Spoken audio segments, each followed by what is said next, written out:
నేను ఒకటే మిమ్మల్ని అందరినీ విజ్ఞప్తి చేస్తున్నా, ఈ కార్యక్రమం ఏదైతే మనం చేశామో నేను ఒక సంకల్పం చేశాను, మీరందరూ గుర్తుపెట్టుకోవాలి. పేదరికం లేని సమాజం నందమూరి తారక రామారావు గారి కళ, ఎన్టీఆర్ కళ. ఈరోజు నేను ఆలోచించింది సంపద సృష్టించాలి. ఆ సంపద సృష్టించడం ఎంత ముఖ్యమో పేదరిక నిర్మూలన కూడా అంతే ముఖ్యం. నేను అందుకే ఒక కార్యక్రమం పెట్టుకున్నాను, జీరో పావర్టీ అన్నాను. ఈరోజు ఎలా మందికి వస్తాం? కొంతమంది కష్టపడ్డారు, డాక్టర్లు అయ్యారు, ఇంజనీర్లు అయ్యారు, విదేశాలకు పోయారు, డబ్బులు సంపాదించారు.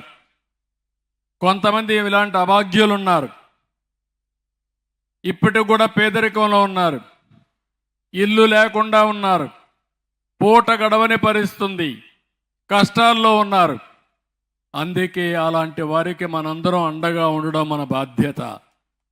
నేను అందుకనే మీరు చూస్తే ఈరోజు ఏదైతే పెన్షన్లు ఉన్నాయో ఇవి 64 లక్షల మందికి పెన్షన్లు ఇచ్చే ఏకైక రాష్ట్రం భారతదేశంలో ఆంధ్రప్రదేశ్ రాష్ట్రం.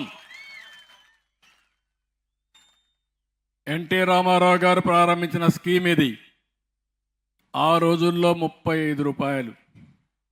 96లో నేను ముఖ్యమంత్రి అయినాక అది 70 రూపాయలు చేశాను.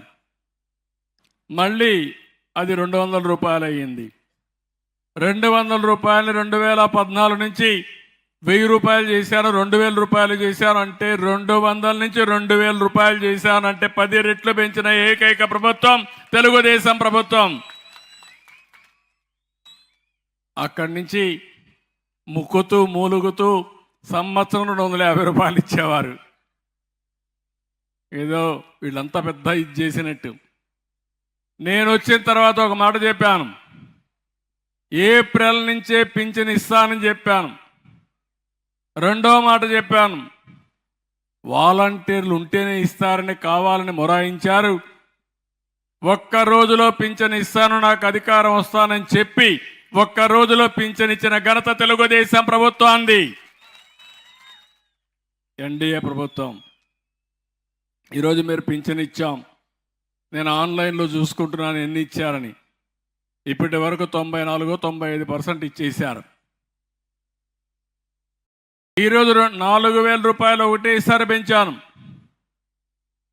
అంటే దగ్గర 2700 కోట్ల రూపాయలు నెలకు అవుతుంది. సంవత్సరానికి 33,000 కోట్లు అవుతుంది. అయినా పర్వాలేదు.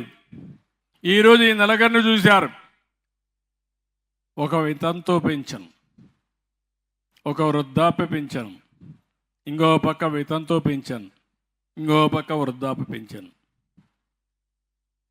ఒక్కొక్క ఇంటికి 4,000 అంటే సంవత్సరానికి 48,000 రూపాయలు ఈరోజు వాళ్ళకి నేను ఇస్తున్నానంటే వాళ్ళ జీవితంలో ఇదొక వెసులుబాటు అని చెప్పి కూడా నేను మీకు తెలియజేస్తున్నా.